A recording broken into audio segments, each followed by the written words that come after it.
그렇습니다. 우리 함께 묵상으로 기도함으로 주일 예배를 하나님께 드리겠습니다. 기도하시겠습니다.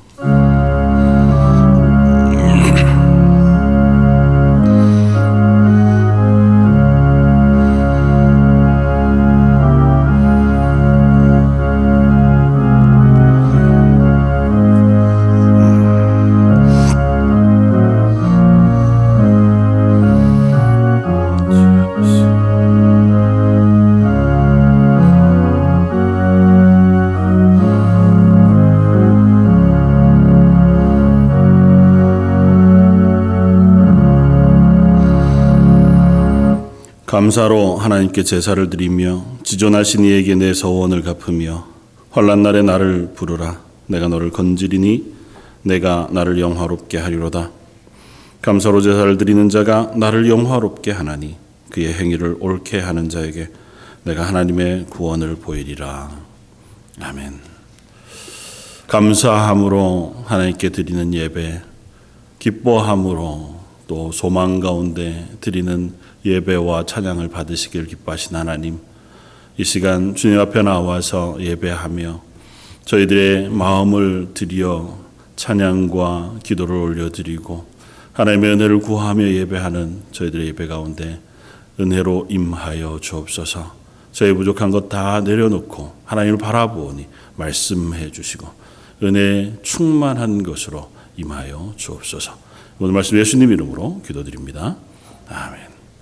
전능하사 천지를 만드신 하나님 아버지를 내가 믿사오며 그 외아들 우리 주 예수 그리스도를 믿사오니 이는 성령으로 잉태하사 동정녀 마리아에게 나시고 본디오 빌라도에게 고난을 받으사 십자가에 못 박혀 죽으시고 장사한 지 사흘 만에 죽은 자 가운데서 다시 살아나시며 하늘에 오르사 전능하신 하나님 우편에 앉아 계시다가 저희로서 산 자와 죽은 자를 심판하러 오시리라. 성령을 믿사오며 거룩한 공회와 성도가 서로 교통하는 것과 죄를 사하여 주시는 것과 몸이 다시 사는 것과 영원히 사는 것을 믿사옵나이다. 아멘. 찬송가 8장을 함께 찬양하시겠습니다.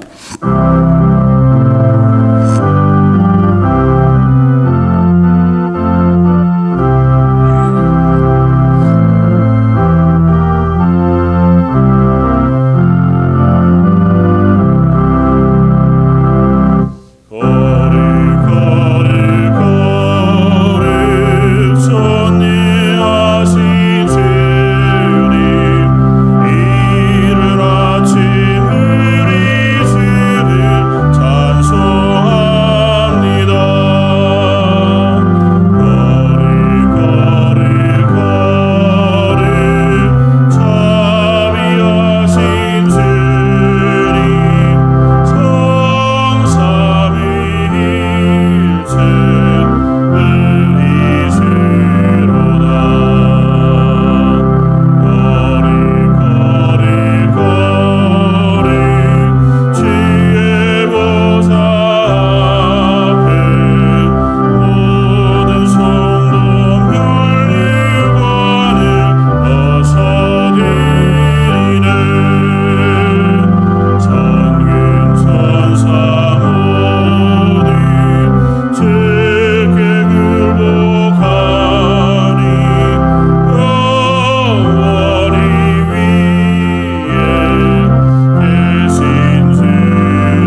우리를 사랑하셔서 하나님의 형상대로 지으시고 귀한 주님의 자녀로 살아가게 하신 하나님 아버지께 감사와 찬양과 영광을 드립니다.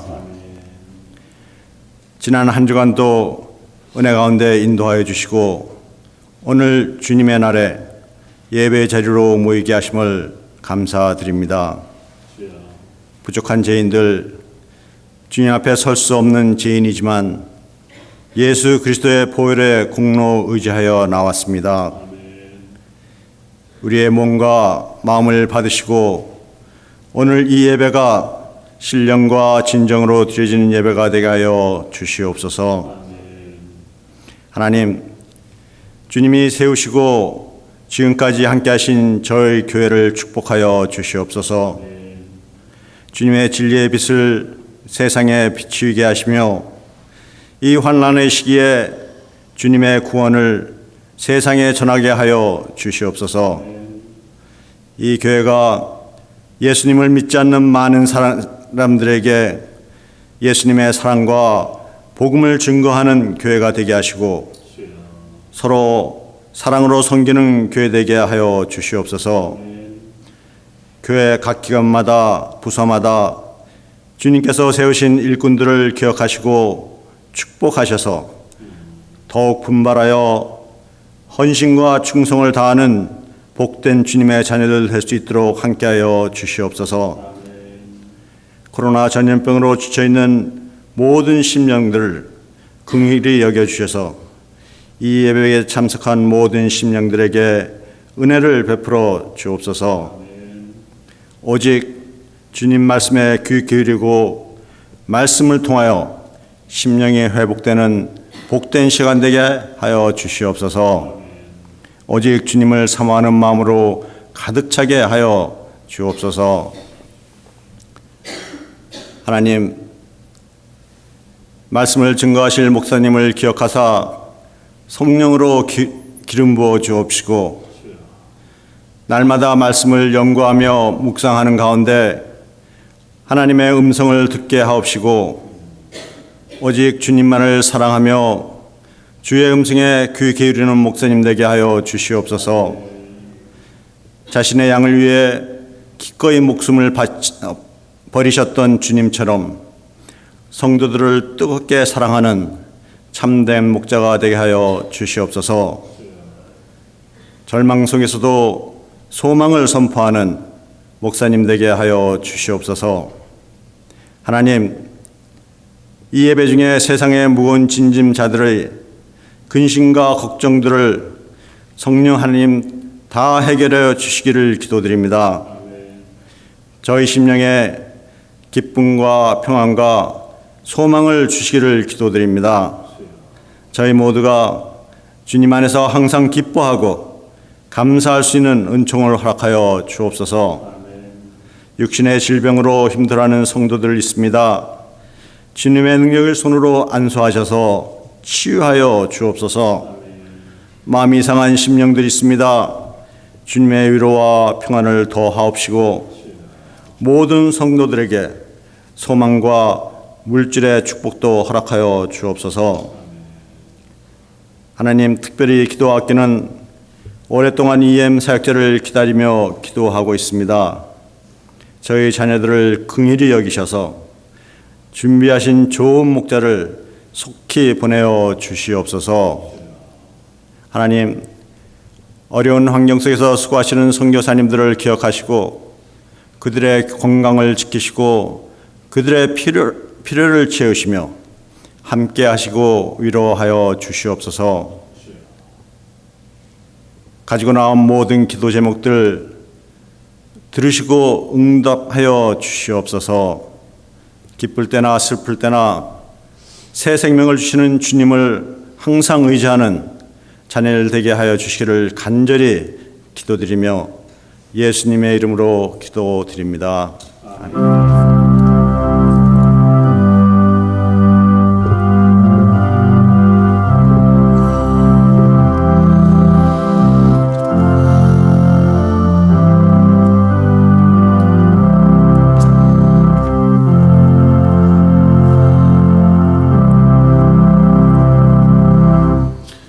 찬송가 430장을 함께 찬양하시겠습니다.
오늘 함께 나눌 말씀은 신약성경 베드로전서 4장 7절로 11절까지의 말씀입니다.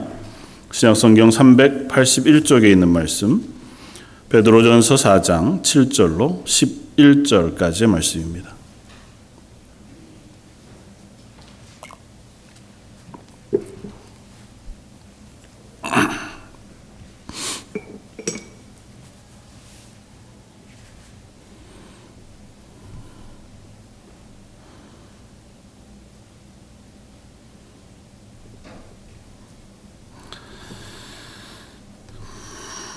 다 차였으면 우리 한 목소리 같이 한번 봉독하겠습니다.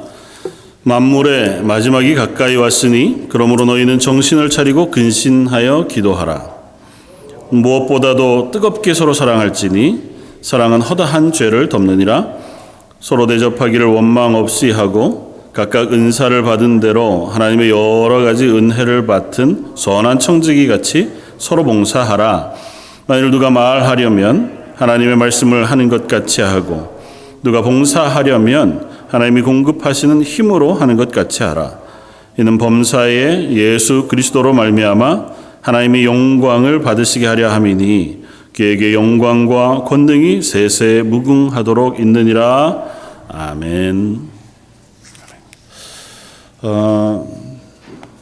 오늘 주보의 말씀 제목을 지난주 말씀 제목 그냥 그대로 놓아두고 못 고쳐서 죄송합니다. 한번 따라해 보시겠습니다. 믿음으로 사는 행복한 그리스도인. 오늘은 그 제목을 가지고 함께 말씀을 나누고자 하고, 또 우리가 믿음으로 이 땅을 그리스도인으로 살아갈 때에 기쁨이 충만하고 또 기쁨의 믿음의 삶 그리고 행복한 그리스도인의 삶을 누리고 실제가 되어져 가기를 소망하는 마음으로 함께 말씀을 나누면 좋겠습니다. 오늘 말씀을 나누기 전에 주보 맨 앞에 칼럼 안에 보시면 은혜라고 하는 찬양을 제가 하나 실어 놓았는데 수요 예배 때는 몇 번 같이 불렀던 지난 수요 예배 때도 나누었던 찬양인데요. 가사가 참 은혜롭습니다. 송경민이라고 하는 목사님이 만드신 찬양인데요. 별로 어렵지 않습니다. 그냥 한번 같이 찬양하면 좋겠습니다.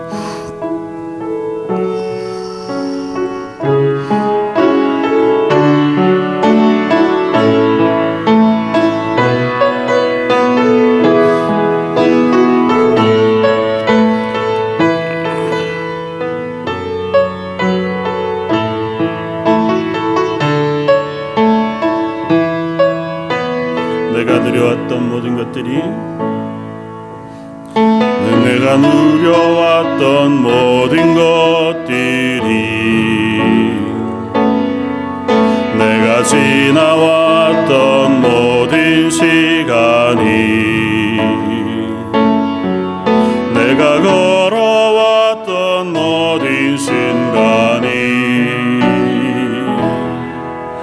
당연한 것 아니라 은혜였소. 아침 해가 뜨고 저녁에 너희 봄의 엽향기와 가을의 열매 변화한 계절의 모든 순간이 당연한 것 아니라 은혜였소. 모든 것이 은혜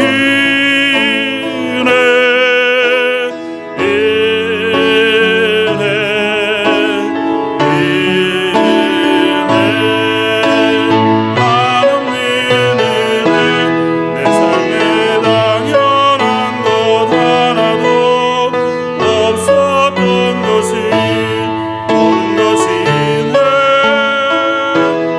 은혜였소. 내가 이 땅에 태어나 사는 것 어린아이 시절 지금까지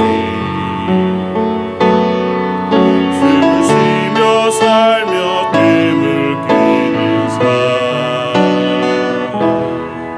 당연한 것 아니라 은혜였소. 내가 하나님의 자녀로 살며 오늘 찬양하고 예배하는 삶 복음을 전할 수 있는 축복이 당연한 거다. 모든 것이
이 찬양의 고백이 저와 여러분들의 고백이 되면 좋겠고 또 이 고백처럼 저희가 그 은혜를 깨닫고 누리고 기쁨으로 살아가는 저와 여러분들이 되길 주님의 이름으로 축원을 드립니다. 작년부터 올해까지 세계의 제일 큰 관심사는 뭐 여전히 코로나 19인 것 같습니다. 또 캐나다도 너무 좀 안정이 되어져 갔다가 최근 2, 3일 동안 또 토론토 쪽에서 뭐 밴쿠버 쪽에서 또 확진자들이 늘어나는 것을 보면서 우려가 생겨가는 것이 사실입니다. 그래서 뭐 이야기하는 대화, 우리 각 개인 간에 혹은 뭐 사회에서, 뭐 직장에서 또 학교도 교회도 영향을 받지 않을 수 없고 그것에 온통 신경을 곤두세우고 살아가고 있는 것이 현실인 것 같습니다. 유엔에서 매년 3월에 그 세계 행복 보고서라고 하는 것을 발간합니다. 뭐 올해로 아마 8년, 9년째 된 것 같은데요. 아마 언젠가 한국에서 TV에서 세계에서 가장 행복 지수가 높은 나라가 부탄이라는 나라더라. 제일 가난한 나라인데 행복 지수는 제일 높다더라. 뭐 그렇게 해서 제일 행복한 나라 부탄 뭐 이렇게 나왔었는데 사실은 아니랍니다. 행복 보고서 이 행복 지수 보고서를 바탕으로 그런 이야기를 했었는데 실제로 8년 동안 뭐 상위 1위에서 뭐 12, 15위 이내는 다 북유럽 국가들 그리고 호주 그리고 뭐 캐나다, 독일 뭐 이 정도 국가가 상위를 늘 차지하고 있었지 다른 나라들이 그 안에 들어간 적은 거의 없다고 기록하고 그걸 보고하고 발표하는 이유는 계속해서 이제 세계 각 국가 사람들이 삶의 질이 점점 좋아져 가기를 기대하는 마음으로 그런 보고서들을 발간한다고 이야기합니다. 그래서 그 안에는 뭐 GDP 그다음에 사회적 뭐 환경 서포트할 수 있는 그리고 또 기대 수명 혹은 삶을 선택할 수 있는 자유, 뭐 포용성 뭐 이런 한 6가지 정도쯤의 항목을 가지고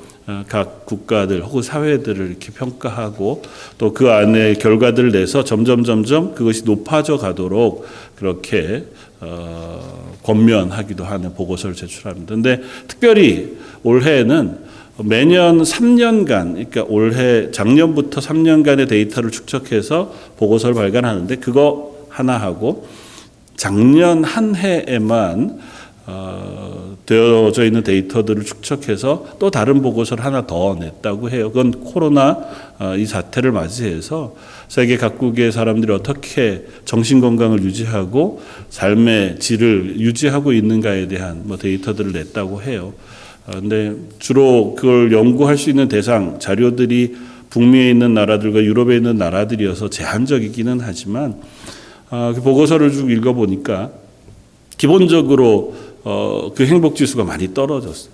마음의 정신 건강이 굉장히 악화되어 갔습니다. 그래서 불안과 두려움이 생겼고 또 그것 때문에 현재 살아가고 있는 삶에 대한 안정감을 많이 잃어갔다고 하는 기록들이 나오고 특별히 연세가 많으실수록 또 주변에 그것으로 인한 질병의 고통을 받는 사람이 더 있을수록 그 영향을 훨씬 더 크게 받으셨던 것 같고 그래도 그 시간이 지나가면서 비교적 국가가 그것들을 컨트롤할 수 있다고 하는 안정감 때문에 한 작년 말부터는 그 불안감들이 많이 떨어져서 거의 일상적인 상태까지 돌아갔다고 하는 비교를 보여주면서 참 놀라운 결과다.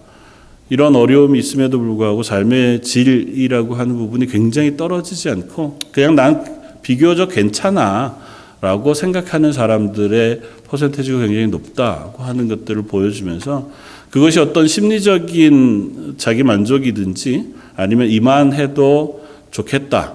그래서 더 이상 악화되지 않았으면 좋겠다고 하는 마음이든지 그것들을 유지하고 있는 것 같다. 그렇게 이제 그 보고서는 썼더라고요. 근데 그 중에서 그 시간이 지나가면서도 이 불안이나 두려움이 잘 안 떨어졌던 에이지 그룹이 하나 있는데 그게 65세 이상 여성 그룹이랍니다. 여기에 계신 어르신들 중에 특별히 여성분들을 잘 이렇게 위에서 기도해주고 격려해주고 그래줄 필요가 있는 것 같아요. 무슨 이유인지 모르지만 유독 그 그룹만 다른 그룹들은 좀 시간이 지나가면 마음이 이렇게 많이 안정되어 갔는데 그 그룹들만 점점 더 불안이 유지되고 두려워하고 하는 마음들이 있었다. 여러분들은 행복하십니까? 꼭 코로나가 아니어도 여러분들은 그리스도인으로 살아가는 삶 속에서 여러분들의 행복 지수는 얼마나 될까요? 보통 그리스도인이라면 우리가 다른 사람들에 비해서 좀 더 기쁘고 행복한 것이 당연해 보입니다. 그러나 일반적으로 우리가 생각해보고 이야기하다가 보면 그리스도인은 다른 사람들보다 행복 지수가 낮은 것 같아 보여요. 왜냐하면 더 경건하게 살기 위해서 애쓰고 세상의 즐거움들을 멀리하고 또 나를 잘 섬김과 봉사, 헌신에 놓으려고 하니까 내 본성과 자꾸 어그러지는 거죠. 그러다 보니 힘겨워도 지쳐도 혹은 슬퍼도 그래도 나는 하나님의 은혜를 붙들고 살아고 하는 고백으로 나가다 보니 행복이 아니라 의무감 아니면 그래도 믿음으로.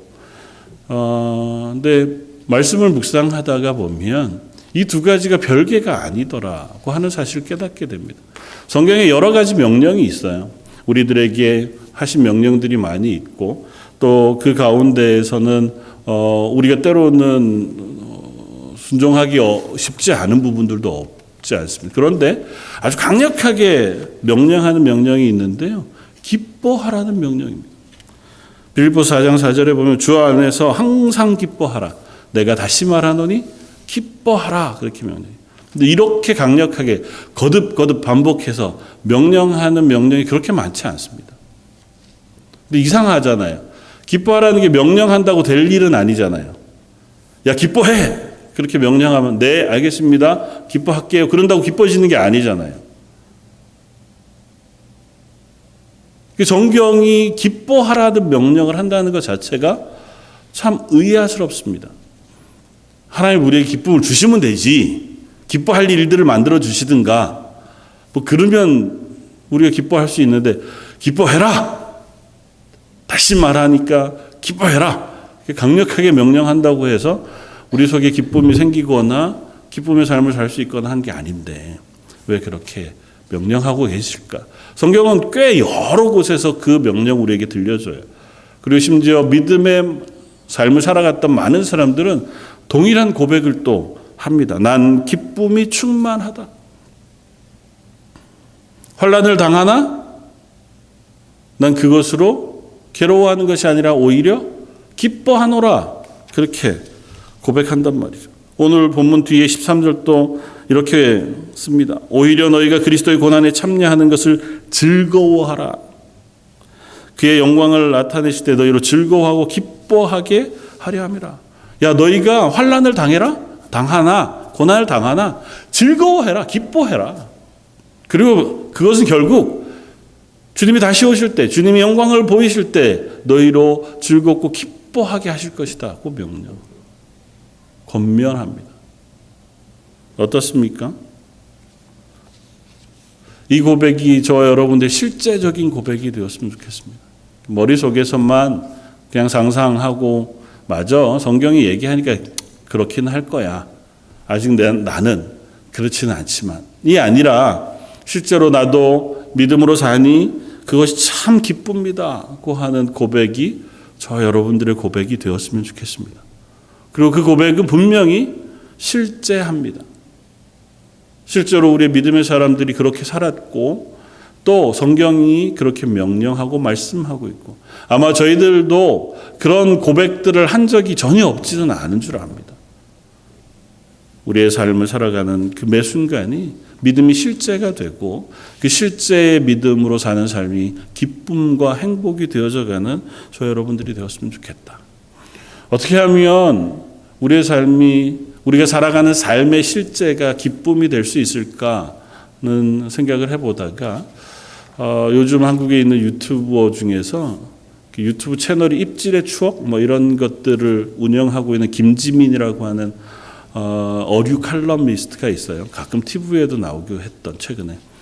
네, 그분은 사실은 디자인을 전공해서 회사를 다니던 사람이었는데 낚시도 좋아하고 수산물을 되게 좋아해요. 그래서 이참에 내가 이걸 업으로 살면 좋겠다. 내가 좋아하는 거, 행복해하는 걸 가지고 돈을 벌고 평생을 살면 훨씬 더 좋겠다. 그래서 이제 블로그를 개설하고 책을 쓰거나 글을 쓰거나 최근에 이제 유튜브 촬영을 하면서 하는데 자기가 그렇게 고백해도 굉장히 행복하다. 자기가 좋아하는 걸 할 수 있으니. 그러면서 한번 힌트를 얻어서 무리에게 물어봤습니다. 난 그리스도인으로 사는 걸 좋아하나? 어떻습니까? 여러분들이 그리스도인으로 살아가는 삶을 좋아하십니까? 뭐 그리스도인으로 사는 삶이 다른 삶과 이렇게 구분된 어떤 직업은 아니지만 그러나 분명히 구별되는 삶이잖아요. 내가 그리스도인이기 때문에 때로는 참아야 되고 때로는 겸손해야 되고 때로는 남들을 더 많이 사랑해 주고 또 많이 섬기는 혹은 믿음으로 살기 때문에 때로는 포기해야 할 것들도 있고 믿음으로 살기 때문에 하나님 주신 은혜를 인하여 기뻐할 때도 훨씬 있는 좀 다른 삶을 사는 그 그리스도인의 삶을 즐거워하시냐고 좋아하시냐고. 그렇다면 아주 단순합니다. 내가 그리스도인으로 사는 삶을 좋아하면 그 좋아하는 삶을 살 때 행복하잖아요. 근데 내가 그리스도인으로 사는 게 싫어. 싫지는 않더라도 좋아하기 어려워. 그러면 그리스도인으로 사는 삶을 기쁨으로 행복으로 살아내기 위해서 또 다른 노력이 필요해요. 그리스도인으로 사느라고도 애써야 되고 사는 삶이 기쁨이 되기 위해서도 애써야 되는 우리가 살아가는 그리스도인의 삶이라고 하는 것들을 조금씩 말씀을 통해서 점검해보고 또 스스로에게 질문해가면서 저는 그런 고백들과 고민들이 우리 속에 있었으면 좋겠습니다. 아, 그래. 내가 예수님을 믿고 하나님을 믿고 그리스도인으로 말씀에 순종하는 삶이 너무너무 좋다. 난 그게 즐겁고 행복하다. 그렇게 고백할 수 있는 고백이 있었으면 좋겠고 그 고백이 우리 교회 안에 풍성해져서 서로에게 야, 그리스도인으로 사니까 참 좋다. 우리가 함께 교회가 되니 너무너무 즐겁고 행복하다고 하는 고백과 고민들이 함께 나누어지기를 소원합니다.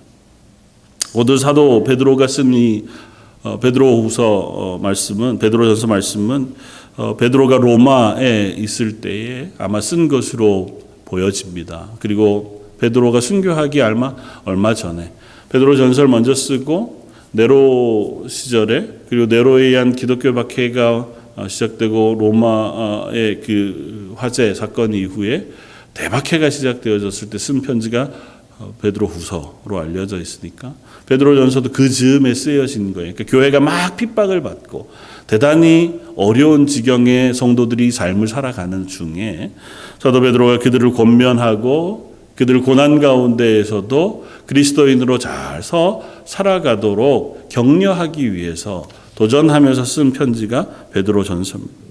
1장 5절 이하에는 이렇게 씁니다. 너희가 말세에 나타내기로 예비하신 구원을 얻기 위하여 믿음으로 말미암아 하나님의 능력으로 보호하심을 받았느니라. 그러므로 너희가 이제 여러 가지 시험으로 말미암아 잠깐 근심하게 되지 않을 수 없었으나 오히려 크게 기뻐하는도다. 너희의 믿음의 확실함은 불로 연단하여도 없어질 금보다 더 귀하여 예수 그리스도께서 나타나실 때 칭찬과 영광과 존귀를 얻게 할 것이라. 예수를 너희가 보지 못하였으나 사랑하는도다. 이제도 보지 못하나 믿고 말할 수 없는 영광스러운 즐거움으로 기뻐하니 믿음의 결국 곧 영혼의 구원을 받음이라. 베드로전서를 쓰면서 사도 베드로는 이 말씀을 먼저 전제해서 성도들에게 씁니다. 우리가 말할 수 없는 기쁨으로. 지금은 잠깐 근심할 수 있어. 왜냐하면 세상이 우리를 대하는 방식, 우리가 세상 가운데 놓여진 환경이 우리와 근심하게 할 만해요. 그러나 그것이 우리 속에 있는 기쁨을 빼앗아갈 수 없다고 선언합니다. 사도 베드로의 이 선언은 저와 여러분들에게도 동일한 선언이 되어질 줄 믿습니다.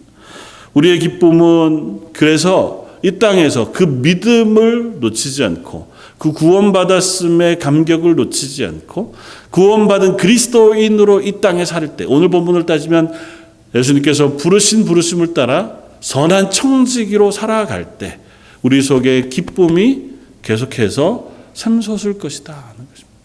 이 말씀을 전제로 몇 가지 함께 나누고자 합니다. 오늘 함께 나누고자 하는 첫 번째는 이것입니다. 믿음으로 믿는 만큼 살아갈 때 기쁨을 누리게 된다. 믿음과 삶이 실제가 돼야 기쁨도 실제가 됩니다.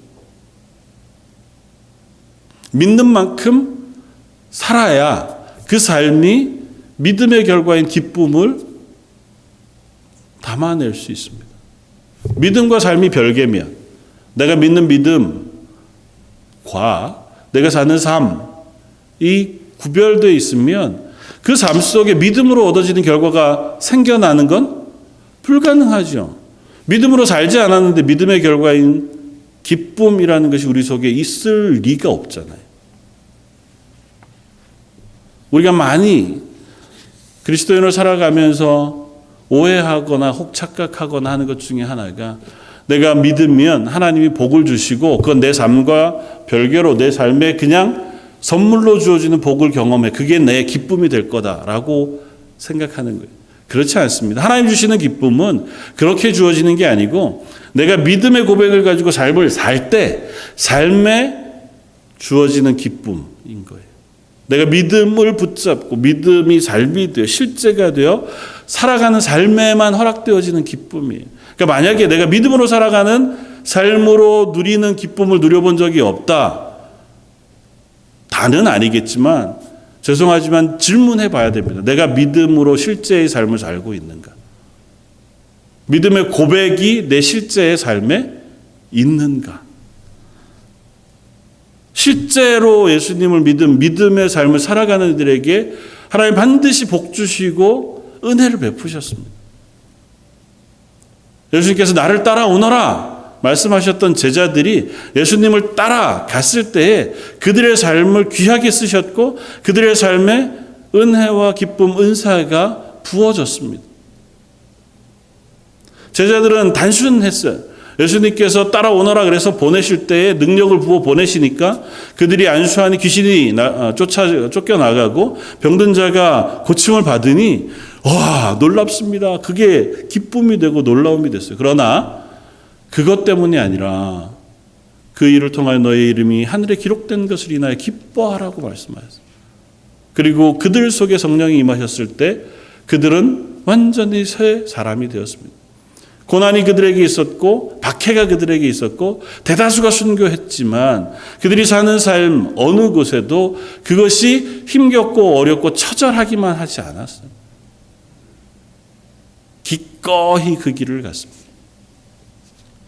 세상에서는 환난을 당하나 그러나 우리는 그것에도 아랑곳지 않고 기뻐하며 하나님 부르신 부르심에 그곳을 향하여 달려간다고 하는 것이 그들의 고백이지 않았습니까? 기대하기는 저와 여러분들이 예수님을 따라가는 그 삶을 기뻐하며 즐거워하는 사람들이기를 원합니다. 예수님이 부르신 부르심을 따라가는 삶이 따라가기 싫어서 버거운 것이 아니라 저대로 하는 것이 참 좋겠다. 그러면서 즐겁게 그 길을 따라가는 그런 사람들이었으면 좋겠습니다.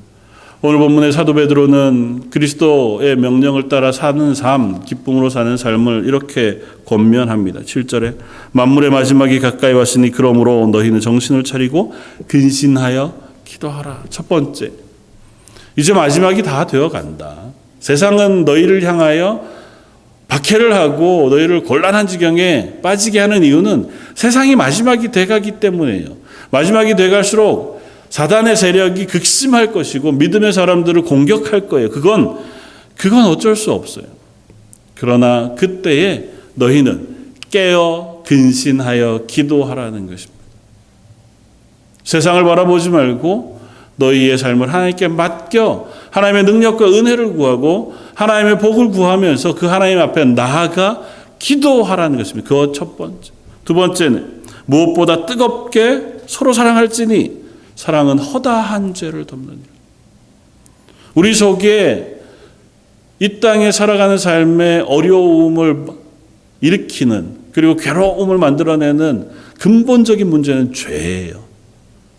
내 속에 있는 죄든 우리 속에 있는 죄든 저 사람 속에 있는 죄든 사회 가운데 있는 죄든 그 죄가 질병도 만들어내고 관계의 깨어짐도 있고 우리 마음의 슬픔과 걱정과 두려움, 시기와 질투, 싸움을 다 만들어내잖아요. 그런데 그걸 덮을 수 있는 유일한 것이 있어요. 뭐라고요? 서로 사랑하라는 것입니다. 예수님께서 우리를 사랑하신 것처럼 너희도 서로 사랑하라는 거예요. 예수님이 우리를 사랑할 이유가 없었고 예수님을 사랑하는 사람들만 사랑한 것도 아니었습니다. 예수님을 향하여 돌을 던지고 예수님을 죽이려고 혈안이 되었던 그들을 위해서도 예수님은 사랑해 주셨어요. 우리에게 부탁합니다. 너희도 서로 사랑해라. 물론 원수도 사랑해라. 예수님 말씀하셨지만 거기까지 가기 전에 너희가 서로 사랑해라. 교회에 보낸 편지예요. 베드로전서는 흩어진 교회 성도들에게 보낸 편지예요. 교회 성도들에게 말합니다. 너희가 서로 사랑해라. 뜨겁게 서로 사랑해라. 그냥 대충 하지 말고 사랑해라. 뜨겁게. 그것이 허다한 죄를 덮는다. 서로의 잘못이 있죠. 서로가 서로의 마음을 상하게 할 수 있습니다. 서로 마음에 안 드는 부분들이 있을 수 있죠. 위에서 기도하고 사랑으로 덮어주라. 날 사랑하는 사람만 사랑하면 이방인들보다 더하는 게 뭐예요? 이방인은 어떤 거냐 하면 구원받지 못하는 사람들보다 나을 게 뭐가 있냐고 말씀하시는 거예요. 세상에 강도도 살인자도 자기를 사랑하는 사람은 사랑해요. 그런데 그리스도인인데 예수께서 나를 대신하여 죽으심으로 구원받아 하나님의 자녀가 되었다고 고백하는 우리가 날 사랑하는 사람은 내가 사랑해 줄 수 있어. 라면 그 삶이 어떻게 기쁘겠어요?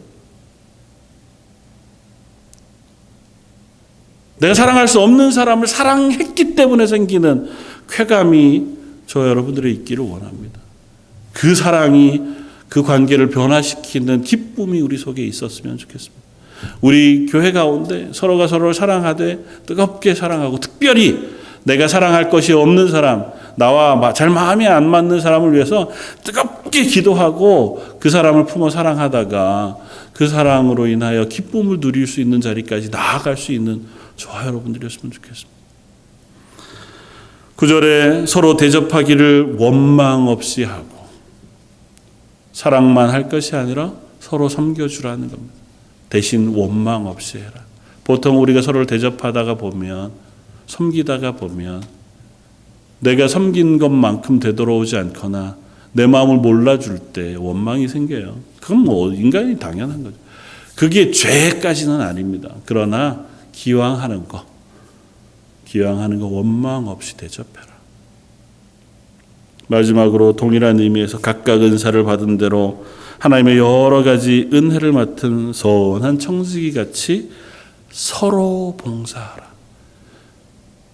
혹 특이한 점을 발견하지 못하셨습니까?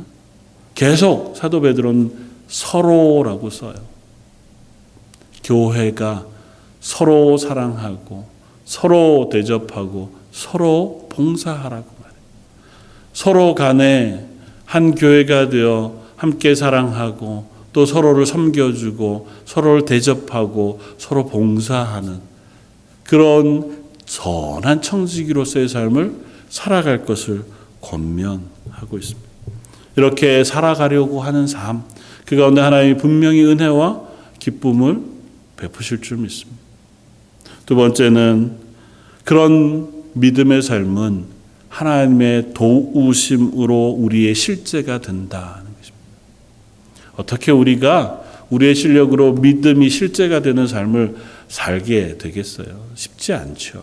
그러나 하나님이 도우시면 우리는 그 믿음이 실제가 되는 삶을 살아갈 은혜를 입는 줄 믿습니다. 오늘 11절에 만일 누가 말하려면 하나님의 말씀을 하는 것 같이 하고 누가 봉사하려면 하나님이 공급하시는 힘으로 하는 것 같이 하라. 무슨 말을 할 때 무엇인가 섬기고 봉사하고 사랑하려고 할 때 내 힘으로 말고 하나님의 말씀으로 하나님이 공급하시는 힘으로 그 일들을 하라고 권면합니다. 그럴 때 비로소 우리는 믿음이 우리의 삶의 실제가 되어서 그 믿음의 고백을 따라 사는 삶을 살 수 있고 그 삶을 살아가는 그 삶에 하나님이 부으시는 은혜와 기쁨이 있는 줄 압니다. 그래서 사도 베드로는 연결해서 이렇게 해요. 이는 범사에 예수 그리스도로 말미암아 하나님이 영광을 받으시게 하려 함이니 그에게 영광과 권능이 세세 무궁하도록 있느니라. 아멘. 우리가 그렇게 살 때 하나님께서 영광을 받으신다는 거예요. 우리가 그렇게 살 때 하나님의 영광이 드러난다는 거예요. 하나님의 영광을 받으시면 그 하나님이 우리에게 은혜와 기쁨을 부으시는 것이야말로 너무 당연하지 않겠습니까? 마가복음 9장에 나오는 한 귀신 들린 아이의 아버지의 이야기를 우리는 너무 잘 압니다. 아이를 낫게 하기 위해서 온 사방으로 팔방으로 애써 보았지만 아이를 낫게 할 힘이 없었고 제자들에게까지 왔으나 제자들도 그러하지 못하니 예수님이 내려오실 때 쫓아가서 예수님에게 부탁합니다. 할 수만 있으면 저의 아들을 낫게 해주십시오. 예수께서 이르시되 할 수 있거든이 무슨 말이냐. 믿는 자에게 능치 못할 일이 없느니라. 저는 그 예수님의 말씀에 대답하는 이 아버지의 마음이 우리의 마음이었으면 좋겠습니다. 믿나이다. 내가 믿나이다. 그러나 나의 믿음 없는 것을 도와주옵소서. 제가 믿습니다. 그러나 혹시라도 제 믿음이 연약하면 믿음이 부족하면 그 믿음 없는 것까지를 도와서라도 하나님 예수님께서 이 은혜를 제게 베풀어 주십시오. 이 아이를 고쳐 주십시오. 이것이 간절한 아버지의 소원이었고 예수님 그 아이를 고쳐 주셨습니다. 하나님 우리에게 그러한 하나님이세요. 내가 믿음으로 살고 싶습니다. 하나님 이 믿음을 도와주십시오. 믿음으로 살려고 하는 제 고백을 하나님 도와주십시오. 제가 혹은 믿음이 부족하거든 믿음을 채워주십시오. 믿음이 실제가 되는 삶을 살아가기에 제 마음에 어려운 것들이 있거든 하나님 이것 다 치워주십시오. 물질이 없거든 물질을 채워주시고 물질로 인한 근심이 내 믿음을 앗아가거든 하나님 그걸 채우시든 믿음을 채우시든 저를 도와주십시오. 육신의 연약함이 제 믿음을 연약하게 하거든 고쳐주시든지 믿음을 채우시든지 하나님 어쨌든 제가 믿음으로 살아가는 삶을 살아갈 수 있도록 도와주십시오. 발버둥 쳐 기도하는 것 우리에게 허락하시는 거잖아요. 되게 어려울 것도 없어요. 제가 자꾸 이런 표현해서 너무 죄송해요. 되게 어려울 거 없다. 어렵죠. 저도 잘 못하는 거긴 하니까. 그러나 그냥 문자적으로 생각해 보면 간절히 하나님께 기도하면 하나님 들으신다. 구하라. 얻을 것이요 말씀하신 그 말씀을 믿고 집에서든 교회에서든 시간을 내어 하나님 앞에 간절히 얻을 때까지 구하면 귀찮아 하실 때까지 구하면 우리를 사랑하시는 아버지 하나님께서 우리의 기도를 왜 듣지 않으시겠느냐. 우리가 살아가는 삶에 무게가 무겁습니다. 고민이 있고 짐들이 있죠. 그리고 그 짐들은 때로는 우리가 하나님의 사람으로 변해가는데 유익을 주는 것들이기도 합니다. 그러나 혹 내가 그 짐을 지고 너무 어렵거든 그걸 주님 앞에 내려놓고 도우심을 구하는 자리에 설 수 있었으면 좋겠습니다. 수고하고 무거운 짐진 자들아 다 내게로 오라. 내가 너희를 쉬게 하리라. 1870년도에 나온 책 중에서 그리스도인의 행복한 삶의 비결이라고 하는 책을 쓴 한나 스미스라고 하는 여자분 믿음의 사람이 있습니다. 아주 신앙의 고전으로 불리는 책. 그 책 안에 한 에피소드가 그런 에피소드를 씁니다. 들어보셨을 만한 에피소드인데 한 사람이 짐을 지고 가는데 그 짐이 너무 무거워 힘겨워해요. 그러다가 어떤 마차가 지나가면서 그 마부가 이 사람이 어려워하는 걸 보고 야, 내 마차를 같이 타고 가십시다. 그래서 그 사람을 마차에 태웠어요. 마차에 태우고 가는데 이 사람이 자기 짐을 여전히 지고 힘들어하는 거예요. 묻습니다. 왜 그걸 아직도 지고 있느냐. 짐을 마차에다 내려놓고 좀 편하게 가시라. 그랬더니 제가 마차를 얻어 타는 것도 죄송한데 너무너무 감사한데 어떻게 짐까지 맡기겠습니까? 우리가 하나님 앞에 살아가는 삶이 그와 비슷하진 않느냐는 거죠. 하나님 날 구원해 주셨으니 너무너무 감사합니다. 그런데 그 하나님께 내 짐은 다 맡겨드리지 못하는 이 짐은 제가 지고 갈게요.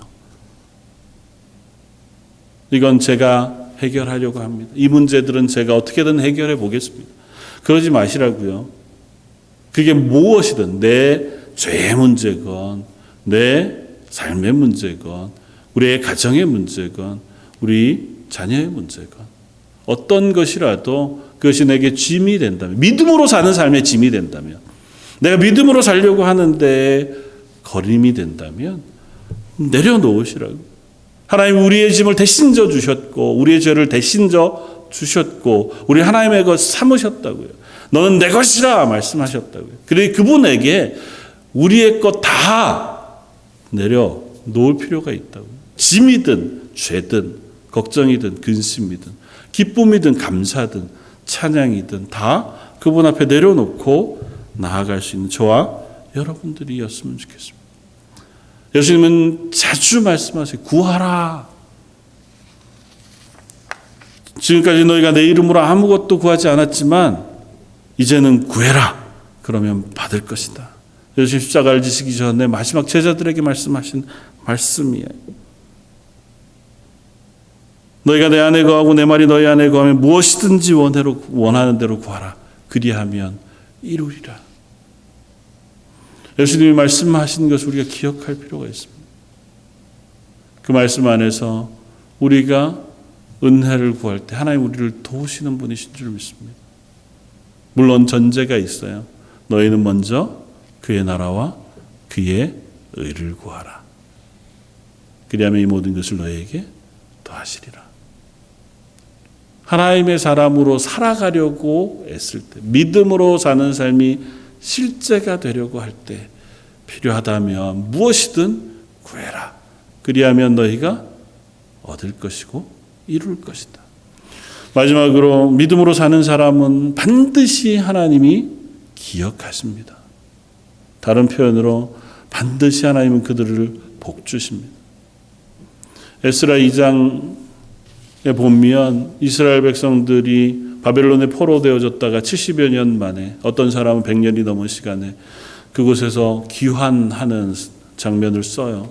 그런데 정말 길고 지루하게 돌아온 사람들의 가문과 숫자를 일일이 세워서 씁니다. 누구의 아들, 누구의 가문 자손 몇 명, 누구의 아들, 누구의 자손 가문 몇 명. 그 사람들을 길게 기록해 둡니다.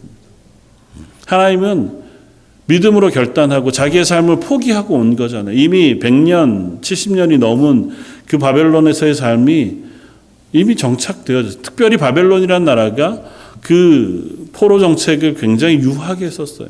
자기 지역에 와서 때로는 관직을 차지할 수도 있게 느헤미야와 같이 또 심지어 왕비가 된 에스더도 있었잖아요. 그들처럼 그곳에 잘 정착해서 사는 것이 유익이라고 생각해서 바벨론에 정착해 살게 했어요. 그런데 예루살렘으로 돌아가면 그곳은 폐허예요.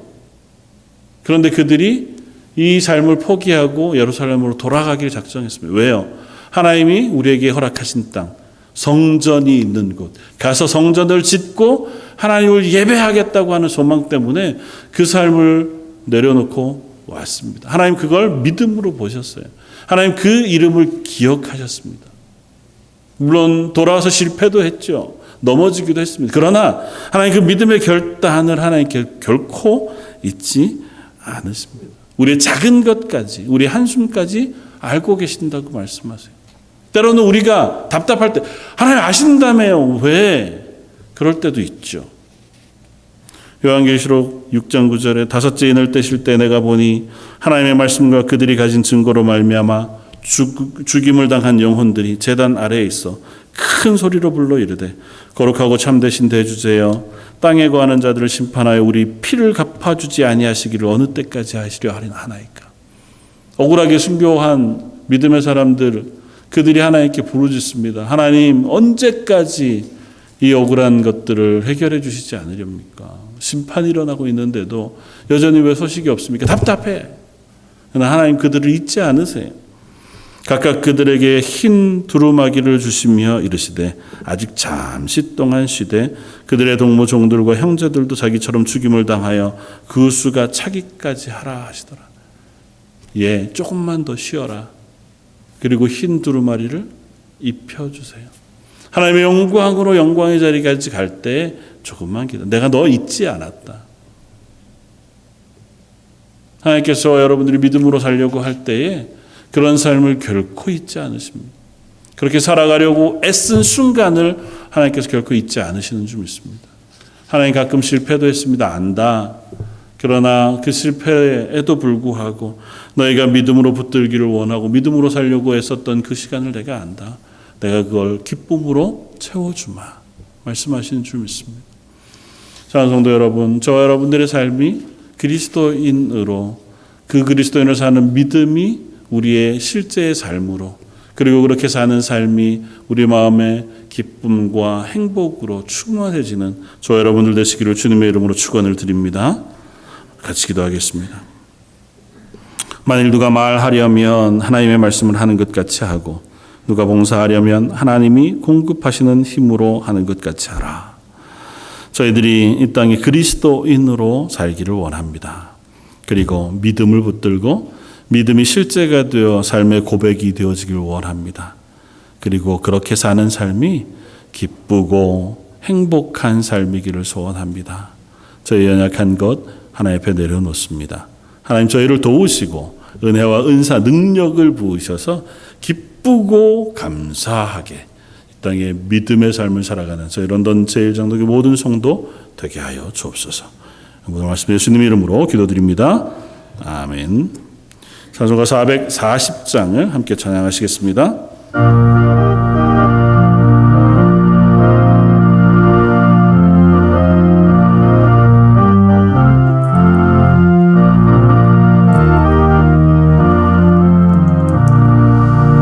어디든지 예수 나를 이끌면 어디든지 예수 함께 가려네. 예수 함께 아니 가면 나갑고 예수님과 동행하면 겁없네. 어디를 가든지 겁낼 것 없네. 어디든지 예수 함께 가려네. 세상 친구 모두 나를 떠나도 지와 동행하면 외로움 없겠네. 가는 길이 위태하고 험해도 어디든지 예수 함께 가려네. 어디를 가든지 겁낼 것 없네. 어디든지 예수 함께 가려네. 나를 애워쌀 때에 예수가 함께 계신 믿고 사려네. 죽은 이의 천국에서 깨어나 예수 길이 살리라. 어디를 가든지 겁낼 것 없네. 어디든지 예수 함께 가려네. 아멘. 교회 광고 주보를 참고해 주시면 좋겠습니다. 계속해서 1부 2부로 예배를 드립니다. 기억하시고 함께 예배의 자리에 서 주시기를 부탁을 드립니다. 지난번 공동회를 통해서 진행하기로 한 지분공사는 우리 장로님 통해서 또 관리부 통해서 여러